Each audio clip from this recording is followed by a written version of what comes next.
We are now recording today's virtual lecture from the College of American Pathologists. Today we're going to be talking about genomic pathology in practice.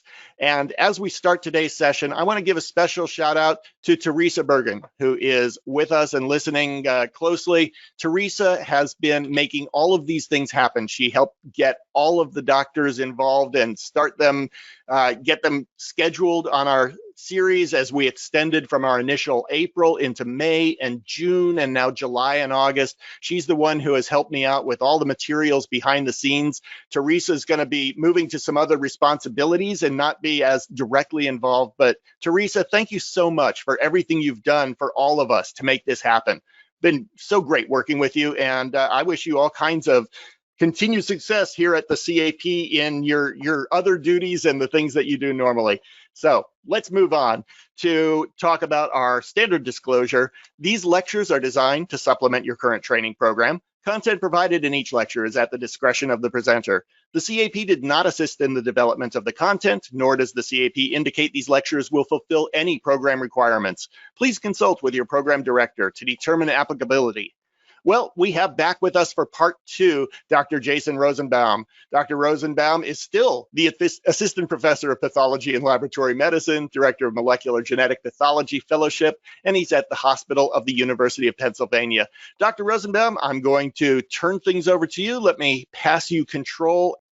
Great. Thank you, Ken. And thank you to the college and to Teresa as well. Today is part two of Genomic Pathology in Practice, and they really are, both talks are meant to be taken together. So part one, the recording is available at the CAP website. So just to reset the stage from Tuesday, our goals are to understand what you can detect with massively parallel sequencing, what does the test output look like.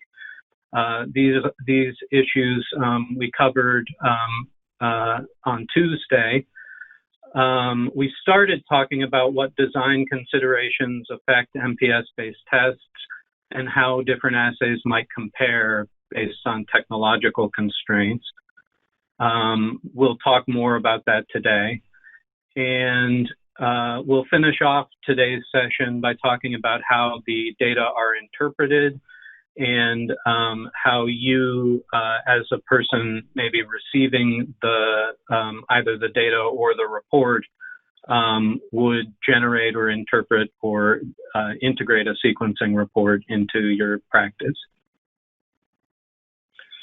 So as a reminder, we talked about these three stages in the workflow in assay design. We talked about pre-analytics, library preparation, and sequencing proper.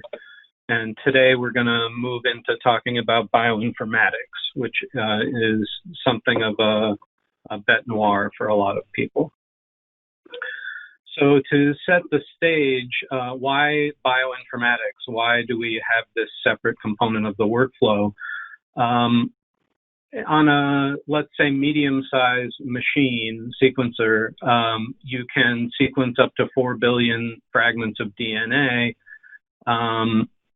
And for the sake of keeping the math easy, each sequencing read can be roughly 100 base pairs.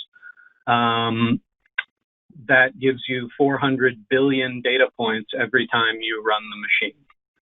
And when you have a lot of data, it becomes unreasonable to have human analysis of every single data point to, for example, evaluate whether the data point is valid or not. So broadly speaking, the advantages of using computers are that they do the same thing in the same way every time. They don't get tired or bored or distracted, and so they're useful for situations like this. The disadvantages of the computer, though, are the flip side of the advantages. They will do the same thing in the same way every time. They have difficulty recognizing exceptions. They have difficulty applying information that is external to the data set In fact, in some ways, it's impossible to incorporate data that is external to the data set that they're looking at. And so they're problematic in a clinical sense, in that they don't understand context, they don't understand clinical nuance, and they have no base of experience really to draw on. Now, there are some technologies, loosely termed artificial intelligence, that are developing to achieve those kinds of goals, but they tend to be computationally intensive, and as the news or the current social climate has illustrated, social biases, structural biases, can creep into artificial intelligence algorithms, such that even though they're a computer, the way they are programmed reflects social and structural biases themselves. To sum up, computers are built for data. They're built for math, logic, data storage, and retrieval. And they're going to be better than human beings at those tasks for the most part. On the other hand, human brains, or animal brains of any kind, evolved to recognize patterns. And they're really the last thing that the human brain evolved to do was to do math. Basically, that's not a survival skill. The survival skill is pattern recognition, and that's really what human beings are good at. And so the optimal deployment of computers in the context of a clinical data analysis is to maximize the things that computers are good at, and at the same time maximize the things that the human brain is good at. Doing this, integrating computational tools into a clinical workflow, requires specialized training and personnel. These are called bioinformaticians. And I often get the question, how much do I need to know about bioinformatics? From everybody from people outside pathology, molecular or oncologists, to people training to do the job that I do, molecular pathology fellows. And the way I like to frame my answer is that if I were to show you these three groups of people, air traffic controllers, flight mechanics, and the flight crew, the pilot and co-pilot, and I asked you which job is most important in getting the passengers from point A to point B safely, I hope your answer would be none of them are most important. They're all equally important. You wouldn't want to get on a plane without knowing that these three roles were filled and were filled competently. If I change the way I ask the question a little bit, though, should any of these people be required to do the other jobs? I hope your answer would be no. An air traffic controller should not necessarily be able to maintain the plane, and the maintenance crew should not necessarily be able to fly the plane.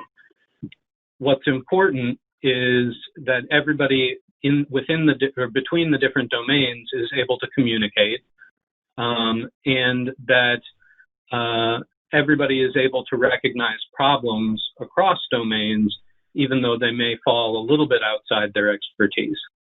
And so to that point, even myself in my role as a director at a sequencing lab, I am not proficient at programming. That's not something I can do. I do need to know how to speak to my bioinformaticians and resolve problems and recognize when problems occur, but it's not necessary for me to be able to do their job.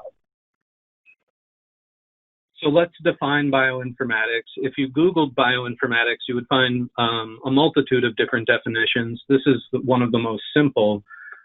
It's a field of science that uses computational tools to interpret biological data. And the word biological here is critical the term bioinformatics is not interchangeable with informatics or clinical informatics or data analytics, although you will often hear people use these terms interchangeably or semi-interchangeably. Bioinformatics quite specifically deals with converting biological data to a form that is interpretable by human beings. Whereas informatics is really the science of data conversion and data exchange. In a way, it's the science of communication and decoding data. Clinical informatics is informatics applied in a medical setting. And data analytics is the extraction of patterns from large data sets. There are overlapping areas between all of these fields, to be sure, but the terms are not interchangeable. And it's also important to understand that bioinformatics does not just mean anything related to computers. This comes up often in the context of, say, hiring. If an institution knows that it needs a bioinformatics professional,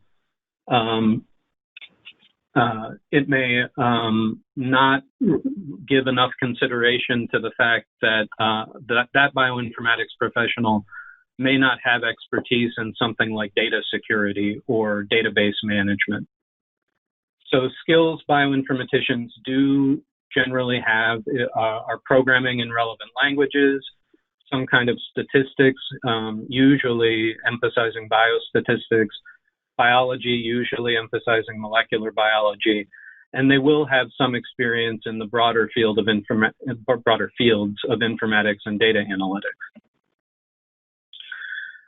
There are a number of disciplines or areas of expertise that a bioinformatician may have, and then there are some that they rarely have. And it's important, again, as a person that needs to communicate with a bioinformatician, it's important to understand where their skills are and where they may not be. What you see here is a schematic view, a very crude view of a bioinformatics pipeline. In clinical bioinformatics, we're talking about something even more specific than bioinformatics generically. Most bioinformaticians operate in the research space, and clinical bioinformatics is actually a more rarefied field still. A clinical bioinformatics team is responsible for managing and maintaining a bioinformatic pipeline. And the bioinformatic pipeline is what converts the sequencing data to a human usable form. Importantly, in clinical bioinformatics, the pipeline is a component of the assay, which means that it's subject to validation, and it doesn't really get adjusted on the fly. In fact, it doesn't get adjusted on the fly. The pipeline is an assay component that is locked down just like your wet lab and your interpretive criteria. The pipeline itself has loosely defined 5 different jobs, and they're listed here. We're going to start by talking about quality metrics, by one way of measuring quality in the data set. And to do that, we're going to go back to the Tuesday lecture and talk about sequencing, remind you about sequencing. So on a flow cell using the fluorometric platform, again, on the HiSeq 2500, this is not an endorsement, but it just happens to be the platform that we use here. On the HiSeq 2500, you can get up to 4 billion reads, depending on how the machine is set up, and each read can be estimated to be about 100 base pairs long. So how do you measure the quality of 400 billion data points? It's actually fairly straightforward conceptually. There is a quality score that's issued for each base call. The quality score is abbreviated as the Q score, sometimes also called the Phred score, P-H-R-E-D. And the Q score is determined empirically by the manufacturer under different conditions. Essentially what they do is they take a known sequence that has been confirmed by orthogonal sequencing, by Sanger sequencing usually. And they run it through the machine thousands or tens of thousands of times. And they see how many errors they get out of those thousands of replicates. And they may find that one call, the green call indicated on the left, for example, may be of higher quality than the green call indicated on the right. And in this cartoony example, that's because the green call is not, the higher quality call on the left is not preceded by two other green calls, whereas the low quality call was preceded by the same color. The Q-score is logarithmic, which means a score of 20 is equivalent to 1 out of 100 calls under those conditions would be incorrect. The standard in the field of clinical sequencing is to try to achieve a Q-score of about 30, which would be 1 in 1,000 calls is incorrect. And 1 in 1,000 calls sounds like a pretty good error rate until you remember that you're talking about 400 billion calls in a given run. It's still, even getting a very low error rate still gives you a lot of errors in a large data set. The Q-score is saved along with each base call in a file called the FASTQ file, FASTQ, for those of you that care. This is an image taken from a quality metric screen in our own internal database. And you can see the Q30% is highlighted here as roughly 94% of our base calls on this run achieved a Q30 score. When I say the guideline is to try to achieve a Q30, that sounds pretty vague because it is pretty vague. There aren't more specific guidelines than that, really. It doesn't say how close you have to get to Q30. There is no guideline that says what to do if your whole run fails because, say, one specimen doesn't achieve a Q30. There is a lot of nuance that you might like to see in these guidelines, but the guidelines don't exist, essentially.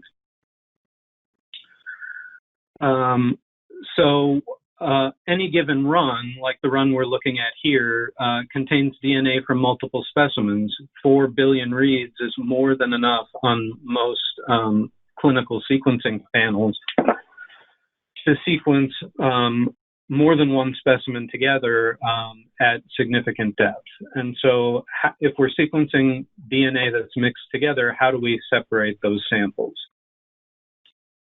In order to do that, we're going to talk about sequencing cleanup. And we're going to call back, in this case, to the library preparation that we talked about on Tuesday. So as a reminder, there are two ways to generate a library, either by amplicon or by capture.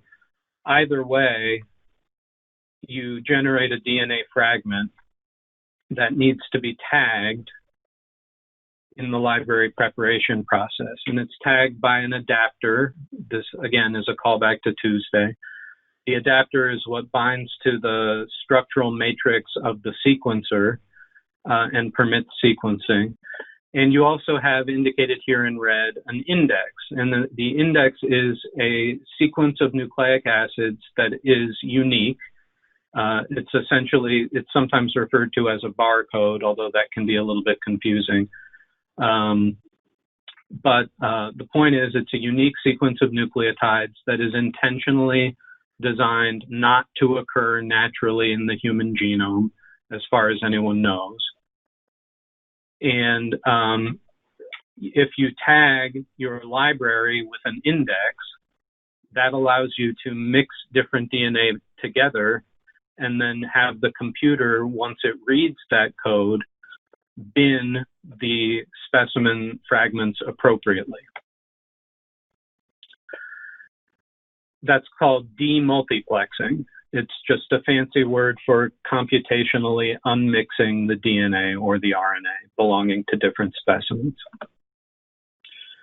Importantly, partly because those sequences intentionally don't match the human genome, the index and the adapter need to be bioinformatically removed before the next step in the bioinformatic pipeline is attempted, which is alignment to the human reference sequence.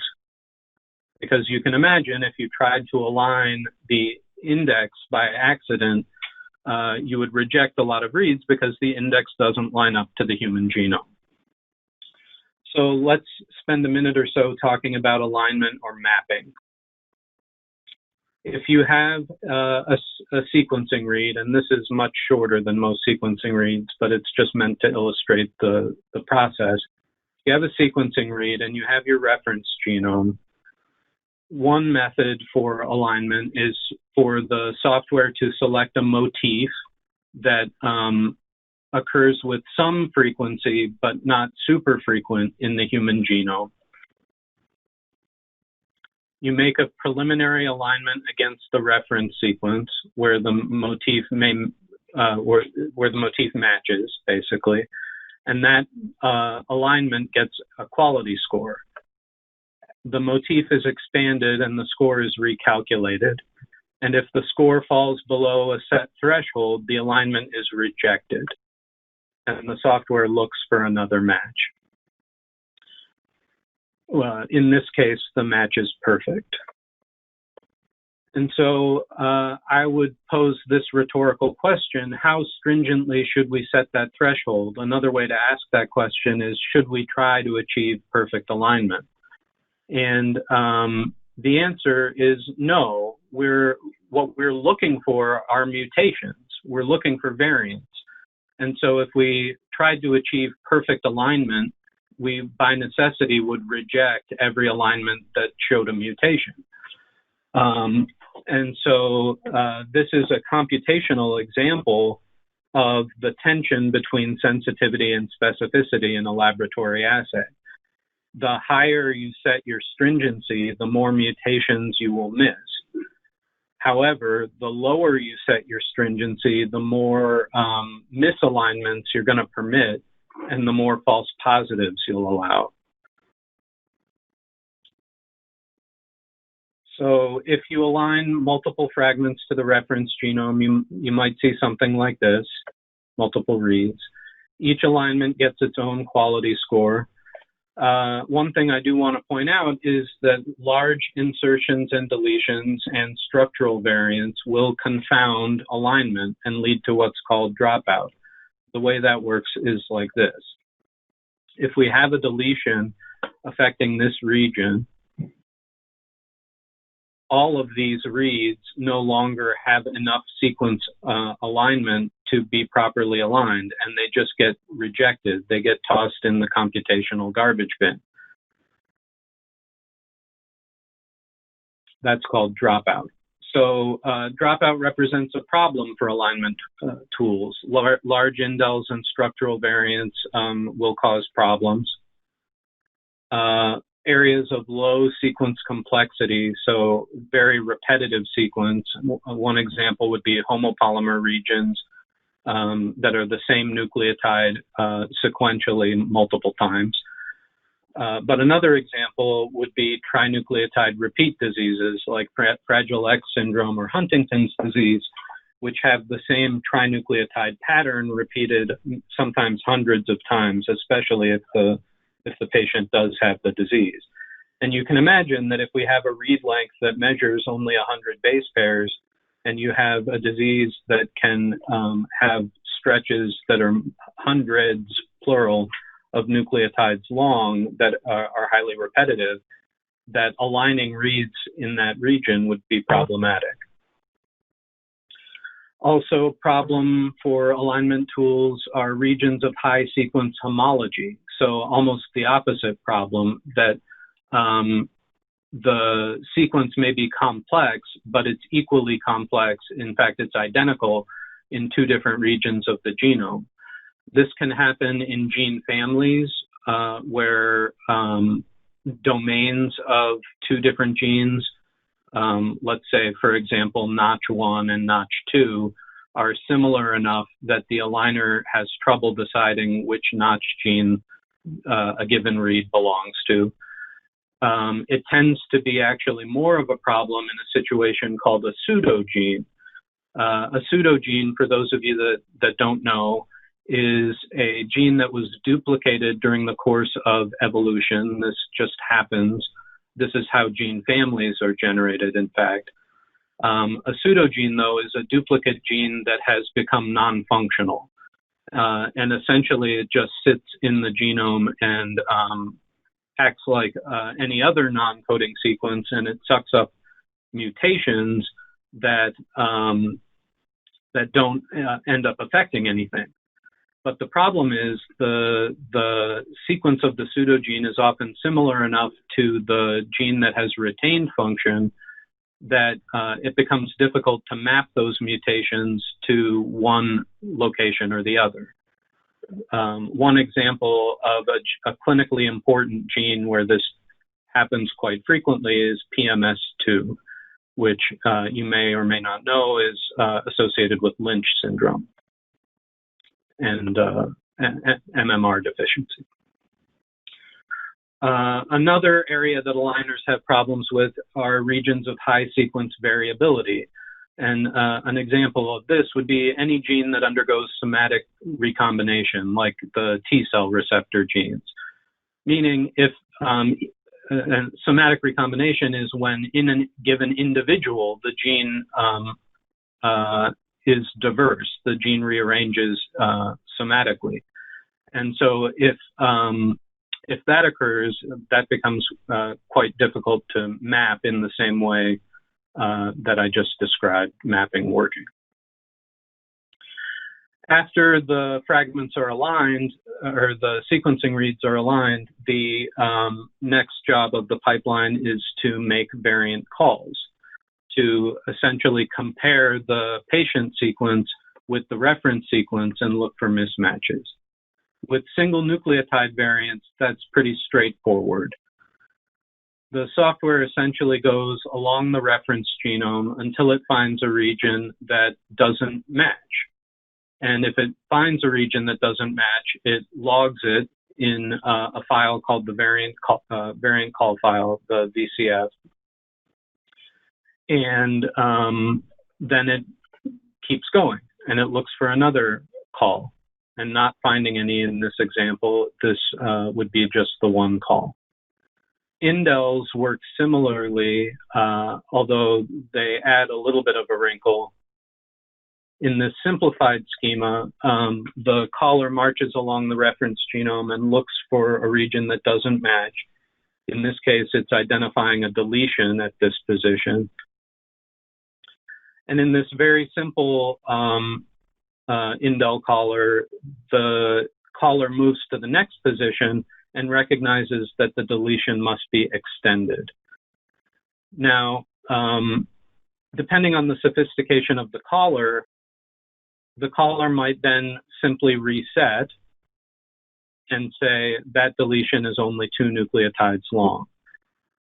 This becomes somewhat problematic in more complex indels, which may to the computer look like several separate events, but in fact are, they're all in cis, they're all in the same reads, and actually represent the same call. That's called horizontal complexity, and it often poses a problem for computational pipelines because they're not able to visualize with human eyeballs the sequence from left to right. Essentially, the computer's natural default tendency is to, once it sees normal sequence again, to reset. As we talked about on Tuesday, there are a number of different calls that could be made. We talked about SNVs and indels bioinformatically. I'm not going to get into the more sophisticated calls that could be made, but each caller uses a different algorithm, different set of computational algorithms in order to make its call. all of the calls are integrated into the variant call file, which is just a table. I'll show you in a minute. And then the calls may be annotated by different software. And in fact, usually they are annotated further by additional software.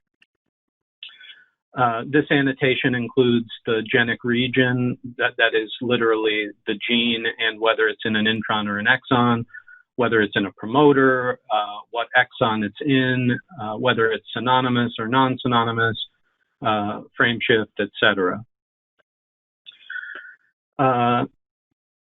From a workflow perspective, it's important to understand that the annotation occurs after calling, that the calling pipeline itself, the callers don't have any understanding of the functional consequence of the call. All the callers are doing is identifying mismatches. It's not until after that that the annotation occurs, and then the annotation is further integrated into the VCF file. And so what you're seeing here is another image of our in-house data management software. It's built off the FileMaker platform. And this is a limited view of what we see, but it represents a very basic VCF file. So the chromosome and position number, the reference allele, the alt allele, the depth metric, and the number of times the variant was identified. All of this, the gene name, BRAF, the exon, the cDNA change, the protein change, etc., that's all applied by the annotation software.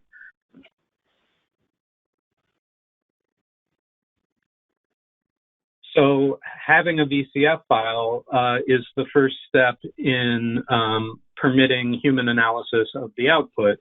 I think you might imagine, based on what I just showed you, that a human being could run that list of variants and make determinations about clinical relevance. There are some computational tools, though, that can be applied before a human being looks at a raw VCF output. The most basic thing that a computer can do is apply a filter. And so you can set quality thresholds on a per read basis, on a alignment basis. You can set quality metrics that need to be met for a specimen to be interpreted, or even a whole run. And the computer can automatically filter out either reads or calls or even whole runs, again, that don't meet quality criteria and should be rejected. You can also have automatic algorithms that look for things like contamination. An additional kind of filtering that you can apply that we talked about on Tuesday is to pair two specimens together. And the way we talked about that on Tuesday was to pair a tumor specimen with tissue known or believed to be normal. Another way you could pair two specimens would be a child and a parent to filter out or identify genes that are, or variants that are more or less likely to be related to the disease you're interested in. And in theory, you could also filter over time. So you could have a computational algorithm that, say, only showed you variants that were the same from specimen A to specimen B, or only showed you variants that were new at time B. Oops. Like any assay, these assays all have a lower limit of detection, and the lower limit of detection is set at a specific variant allele fraction. We'll talk a little bit more about some nuance to that in a minute. But that is determined in the validation process, and it's meant to balance, again, the specificity and the sensitivity such that you identify mutations that are robust enough at the same time as you minimize false positive calls. And importantly, most labs in this space, in fact, every clinical lab that I know of, and almost certainly most research labs, maintain an internal knowledge base, an internal database of things that you know are artifacts on your assay. You call them in every specimen you ever see, and they must be artifacts, or things that you see so often because they're benign, and you don't want to review these things over and over again every time you see them. So you keep track, and you have the computer apply that that filter so that you know what you've already reviewed. You can also filter by external databases for things like population frequencies. So again, something that is known to be a polymorphism that occurs frequently in the population, you may just never want to see. And you don't actually need to even review that once under the right circumstances. If it occurs at a high enough frequency, maybe you just want to filter it out altogether. This can be problematic, though, to integrate in an automated way, because an external database is not under your control. And so if your validated pipeline is relying on filtering by an external source, you would be in trouble if that external database suddenly went offline. Maybe you can manage without it, but technically you're now running an unvalidated assay. And so most places that want to automatically filter or automatically integrate data from an external database do so by downloading a copy of that database locally and filtering against the local copy, so that you can get around some of those validation issues. So this is an expanded view of the data I showed you a minute ago. And the shown now on the left are the categorizations, the classifications for each of these variants.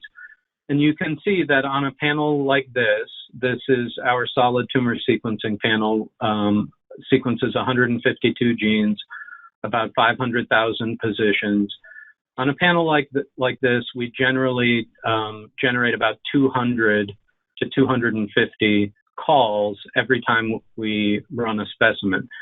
Even if that specimen only ends up having BRAF V600E that's worth reporting, it still has a number of other calls that are either artifacts or benign, or we may not know what to say about them. But before we get to interpretation, I want to take a couple moments to talk about everything we've talked about so far in the last hour and 40 minutes total of the two talks is the assay. That's the validated assay. It is locked down by the validation process, and it does not change substantively without revalidation. And I joke with my colleagues and with oncologists that generally speaking, I try not to answer emails or phone calls the week or so after ASCO, because everybody comes back from ASCO with a new gene that they want to add to the assay, or a new variant that they want to call, or in some cases, a whole new type of variant that they want to be able to identify. And as you might imagine from the complexity of what we've gone through already, it's not easy to add new things to an assay like this, and it's not trivial or cheap to validate or revalidate these assays. And so most assays like this have a lifespan that's measured in years, and upgrades happen, if at all, at a measured time frame on the scale of, every 12 months or so, we'll consider making an upgrade. Another thing I want to point out before we move on to interpretation is that we've been talking about these assays like they are one single thing. And in many ways they are, but in some important ways, particularly the validated limits of detection, the validated sensitivity and specificity, they are not. They may have different performance characteristics for different types of variants.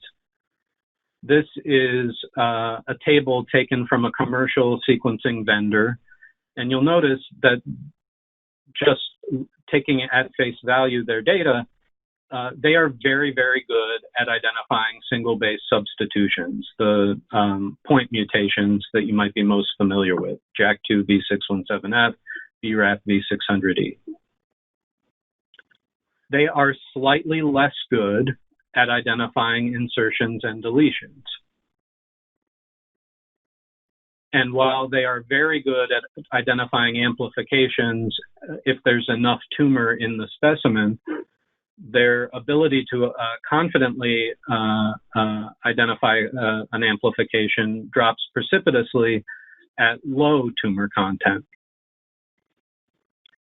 And sometimes this varies even by the specific variant. This particular assay is very, very, very confident about ALK fusions and much less confident about any other fusion. And that probably has to do with how their assay was validated. Although I can't, it's not my assay, I can't speak specifically to what they did. But the important thing to take home from this slide is that if you receive a report, let's say that's normal, within normal limits, it shows no variance at all, you can probably be pretty confident that there are no single nucleotide mutations in that specimen. But you should be less confident that there are no copy number changes or no fusion events, because the sensitivity for the different classes of mutations varies considerably. So now we've set the stage for people to enter, and we'll spend the last 20 minutes or so talking about interpretation and reporting. The first job in interpretation is analytical, is to go over what the computer did and say, is this call actually valid, or is it an artifact? The second job in variant interpretation is to then classify any given variant. If it's benign, if you determine that that variant is not clinically relevant, then it doesn't need to go in the report at all. On the other hand, if you find some disease association, some clinical relevance, it absolutely does need to go in the report. And then in between are variants of uncertain significance, which generally go in the report, but are often not meaningful. And then the third job is really two different jobs. It's to integrate all the data from your sequencing study. One variant by itself may not have much meaning, but maybe you have two different variants in the same gene, or two variants that represent a clinically meaningful pattern of some kind. And so you need to integrate all the data from the study you just did, but then you need to apply the clinical context and additional clinically relevant information. For example, orthogonal testing, like more traditional standalone PCR-based assays, or cytogenetics or FISH, or even the histological findings, sometimes IHC. So very briefly, we'll go over analytical interpretation. What are we looking at when we're trying to determine whether the call is valid? What you're seeing here is an example of a very clean call. If we zoom in to the depth metric at the top, you'll see that when a call is made, the depth metric, depending on how you've set up your IGV settings, will reflect the fact that a call is there. And you can see that the blue, which represents the number of times a C was called, is about 15% of the depth. And the red, which represents the reference allele, which you can see down here is a T, also red, is about 85% of the depth. And if we were to click on it, we could pull up the actual numbers and see that, yes, in fact, it's roughly a 13% VAF. Okay, again, this is an example of a very clean, very robust, no question that this is a real call. If you look at this set of data in contrast, you'll see it's a little blurry for reasons I don't understand in the top reads, but these are all A's represented in green.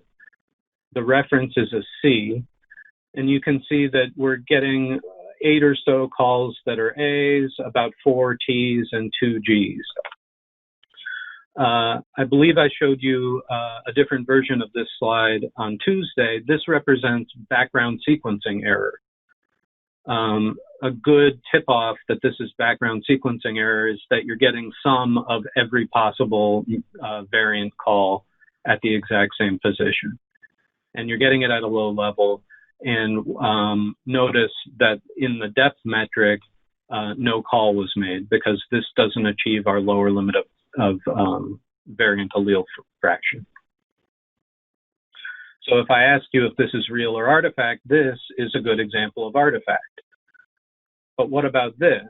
This looks like, at least regionally, things are a lot different than in either of the previous examples.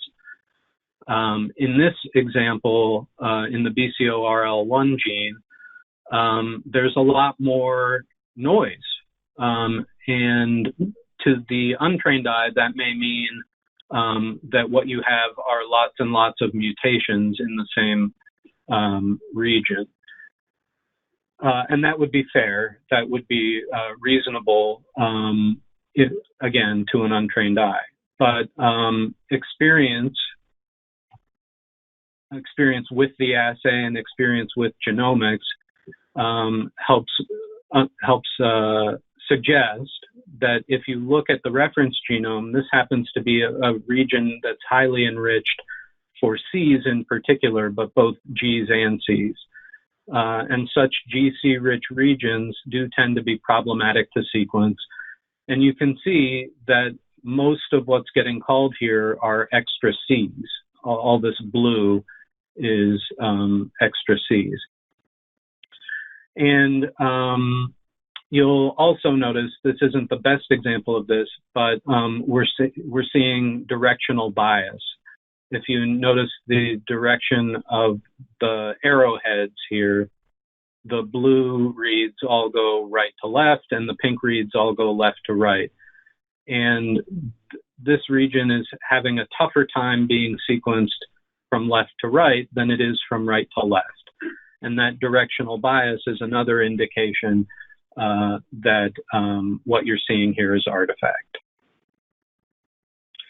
And so knowing all that and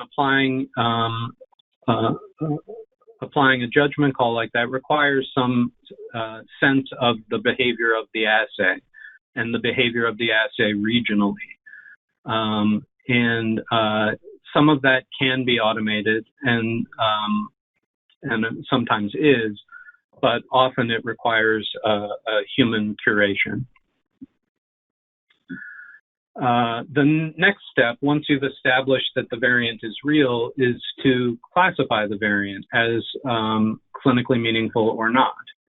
And again, that requires even more context and judgment that the computer may not have access to.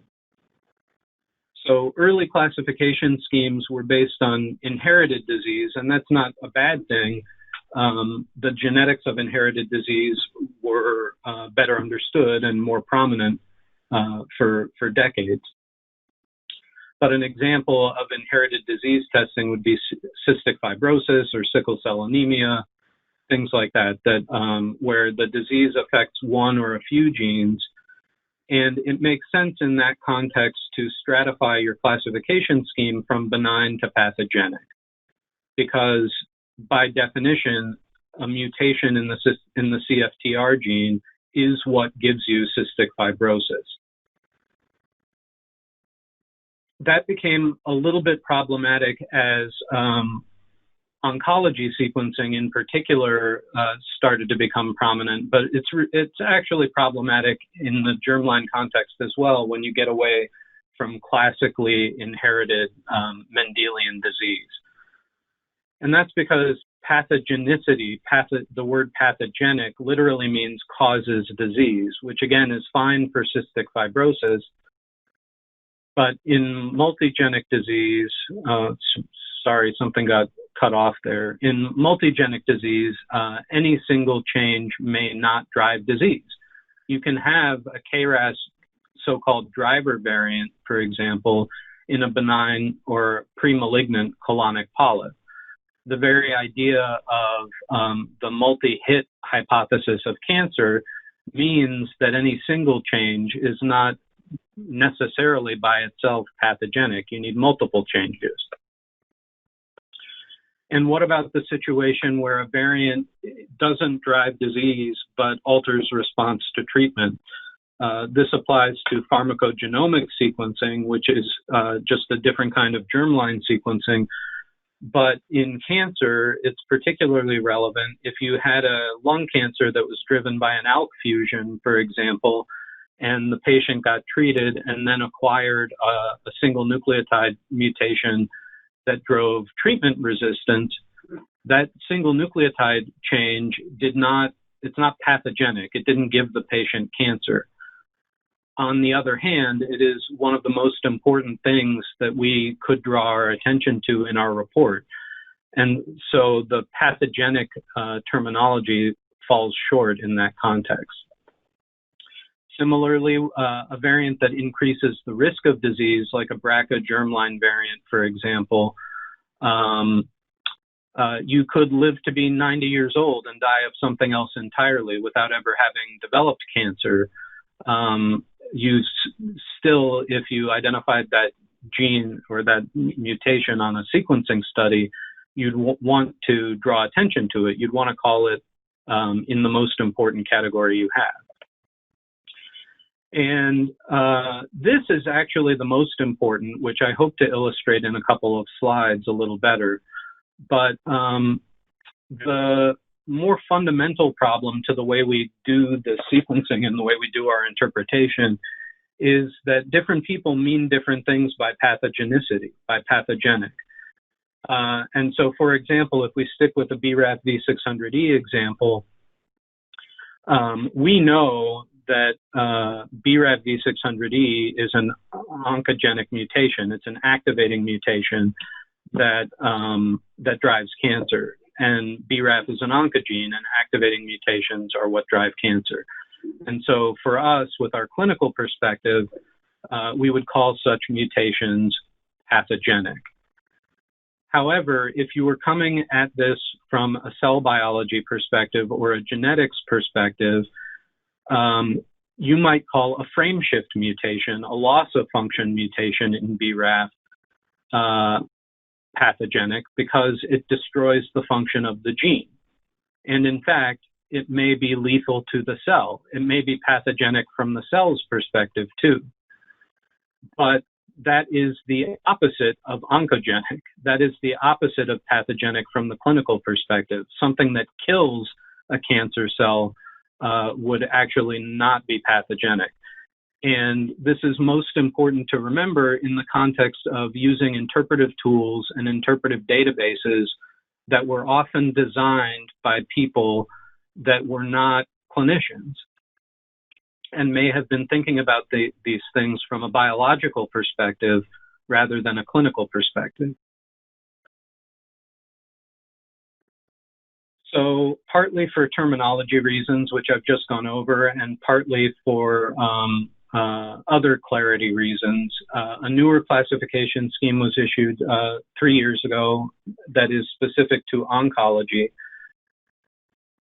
This classification system dispenses with pathogenic. It doesn't use that term and instead focuses on clinical significance.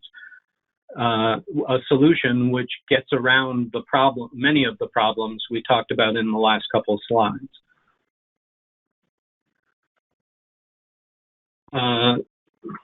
So rather than 5 categories, as in the germline categorization system, there are 4 categories here. The top 2 categories are subdivided by evidence, and it's subtle, but it's important to recognize that the tiers, particularly tier 1, is subdivided based on evidence type, not necessarily by evidence quality. And what do I mean by that? Well, what I mean is you can have very, very good, very, very robust evidence that a variant is benign. It doesn't all of a sudden make it a tier 1 variant. It's still benign. On the other hand, if the FDA has approved a therapy, no matter how good or bad the study was that led to the approval, it's still level A evidence because it still rules in a patient for a therapy.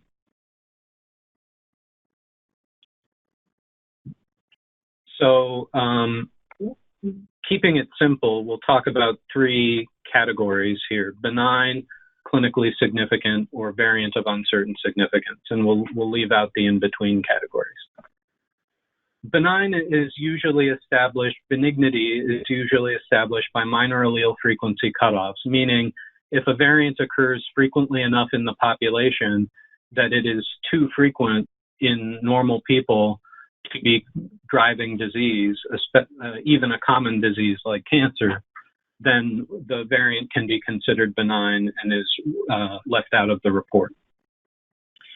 Rarely, it does happen, but it's rare that somebody publishes something that definitively proves a given variant is benign. This usually happens in the context of large data screens where every mutation in BRAF, for example, is induced and then evaluated for pathogenicity or disease association.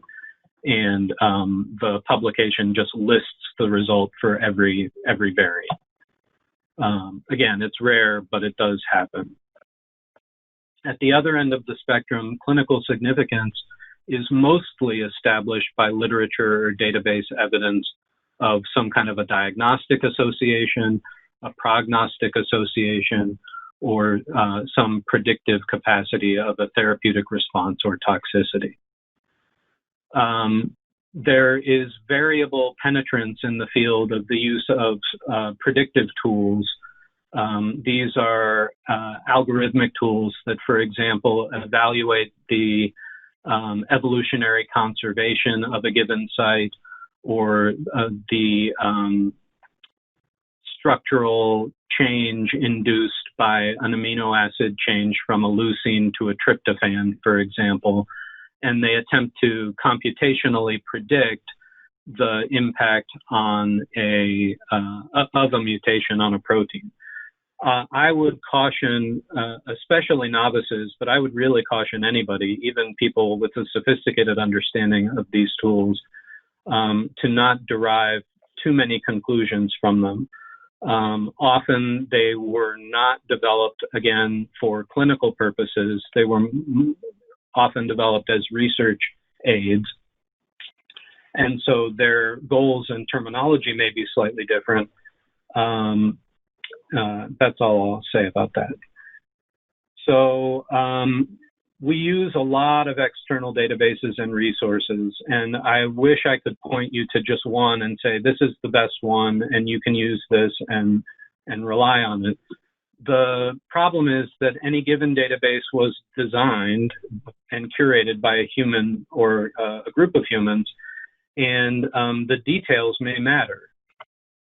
This is a list of some databases that may be used routinely depending on your clinical context. I'm not going to go through in great detail all the databases, partly because we had some technical difficulties and we're a little short on time, but I will mention a few. So COSMIC is highly relied on in cancer sequencing. It's a highly curated database that catalogs any variant ever published. And it includes variants that were published in tables and even in supplemental material. And it's a really good database, and they have some really good analysis tools available in COSMIC. but it's important to recognize that their criteria of having the variant be published means that there is a bias. That just because something occurs frequently in the COSMIC database doesn't mean that it occurs at the same frequency biologically, because someone had to feel that it was worth publishing. This is the landing page for COSMIC, and I'm going to skip over that. People often come to me with an idea, basically they don't know that Civic already exists, and they say, well, why isn't there like a Wikipedia for variant interpretation? And Civic is what that is. Civic is a database that's crowdsourced and moderated by experts, and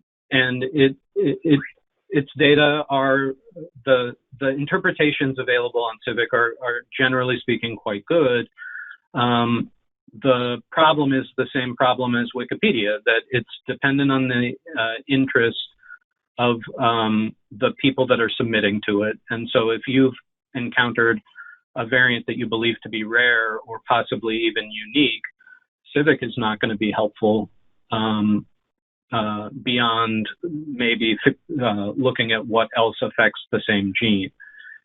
And rarely, again, just like Wikipedia, disagreement becomes a problem in something like Civic if there's any ambiguity about an interpretation.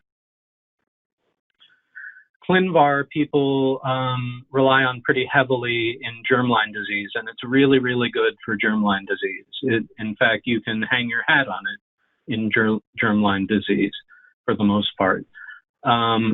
People have tried to convert that reliability to cancer, and it is not as reliable in cancer because it wasn't built for cancer. This is one that I will click out and show you. Hopefully this works. This is the ClinVar entry for BRAF V600E. You can see right here the protein change is V600E. Notice that although we understand that BRAF is one of the best established drivers of cancer, it should be no question pathogenic. It is rated as pathogenic, but it's only rated as 2-star pathogenic.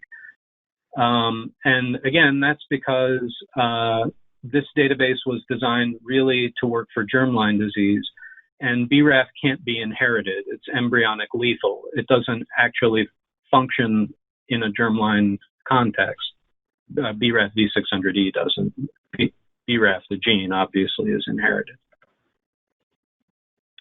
There are integrative tools like genome browsers that are available. Again, they are mostly designed for research, and so it's important to develop some experience with how these tools work. This is the UCSC browser out of the University of California, Santa Cruz. There are aggregation tools like Varsome and CBioPortal that integrate data from multiple sources and provide multiple analytic tools. Again, they're only as good as the underlying data. I like these tools quite a bit, both Varsome and CBioPortal, but they do require some sophistication to use appropriately.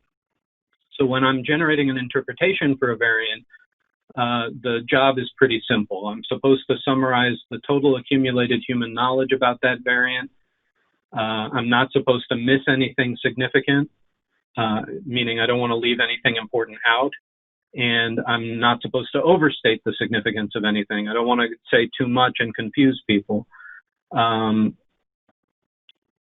We'll skip this for time.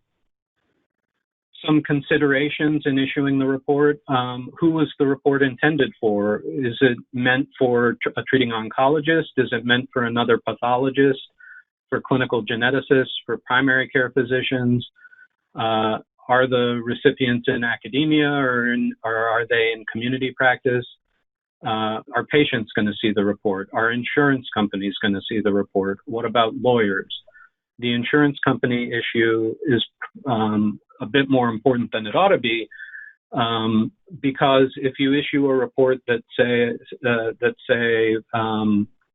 includes data about a clinical trial, the insurance company may reject payment on the principle that a clinical trial is research, and it's not the insurance company's job to reimburse for research. There are a lot of other considerations. I will show you how tumor-specific findings may come into play.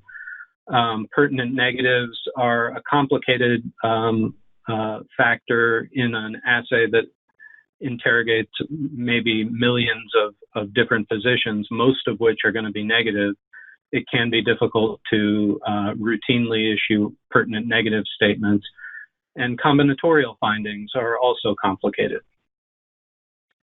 There is an issue of incidental findings in somatic cancer sequencing, potentially finding a germline variant or finding a risk of a disease risk variant on a pediatric panel. And this is an example of an interpretation we might issue for BRAF in melanoma. But to give you some context, the BRAF interpretation may be quite different in a different disease state. And it's important to recognize that the diagnosis may matter quite a bit. So this is everything we've gone through today and on Tuesday collectively. I hope you can apply green check marks to your internal goal list. And I'd like to give a thank you to the CAP, Teresa and Ken in particular, and also to the members of my lab. And now I will take questions. Sorry, we went over. No problem. Thank you, Dr. Rosenbaum. I'm going to keep your slides up for just a moment because we had one request to show the reference paper that you mentioned with updated classifications. So these are the two papers, the ACMG standards and guidelines for germline disease, and they specifically say in their paper that those guidelines are not meant for somatic cancer interpretation or multifactorial genetic disease. And then these are the interpretation guidelines for cancer. Okay, thank you. We'll leave that up for a second so people can make notes. And while we're doing that, the number one question I got from quite a few different people is, how do we get started? Where do we start our studies on this? Can you suggest materials, textbooks, if we're interested in getting more into molecular pathology and studying about biogenetics? Bioinformatics is what I meant to say, sorry. The Association for Molecular Pathology has a good educational resource list. If you go to the amp.org website, their educational section is quite good, and it is aimed at people of, different experience levels and different goals. That would be the first place I would look. Clinical genomics is a pretty new field, and I'm not really aware of any great textbook resources. Partly because a lot of the field just hasn't settled on how it really ought to be conducted. So I would use published literature. There's some good technical papers on how sequencing works, but as the content of my talks might have reflected, the technical issues are actually, for the most part, not that pertinent to the clinical practice of genomics. In particular, the sequencing itself is pretty standardized. So the best answer I can give is to try to find current review articles, current literature that answers your specific questions, and the AMP provides a good resource. All right. It sounds to me like you've got a book to write. Yeah, in all my spare time. Exactly. All right. I'm going to take back the control of the slides here. We'll put up your picture again and some of your contact details on Twitter so that people can find you there if they want to continue the conversation at MOPathGuy. And we will continue with some questions. Let's see. If a variant in a particular gene has a strong prognostic association in oncology, but is not targetable, will it still be considered as clinically significant? Yes, according to the current classification scheme, it would, in the scenario you described, it probably would end up being tier 2 somewhere, depending on what kind of evidence supported the prognostic association. But I don't want to get into the nitty-gritty of all the guidelines, but the most important criteria would be whether the FDA has said something about that variant, and B, whether that variant had been published in some kind of a professional guideline. Either of those two things will elevate a given variant to tier 1A.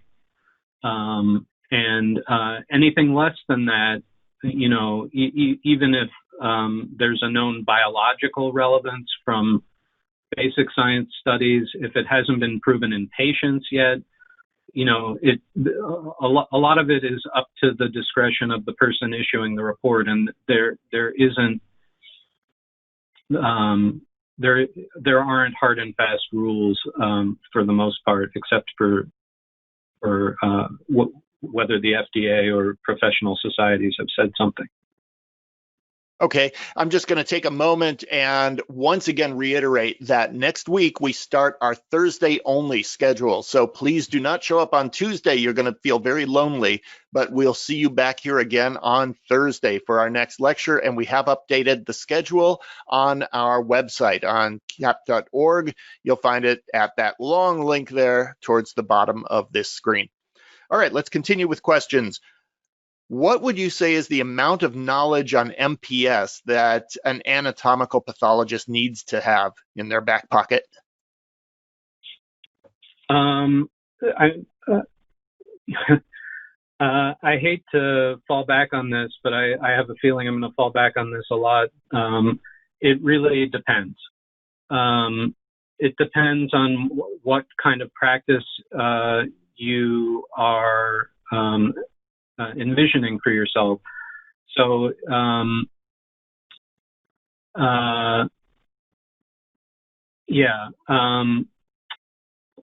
if you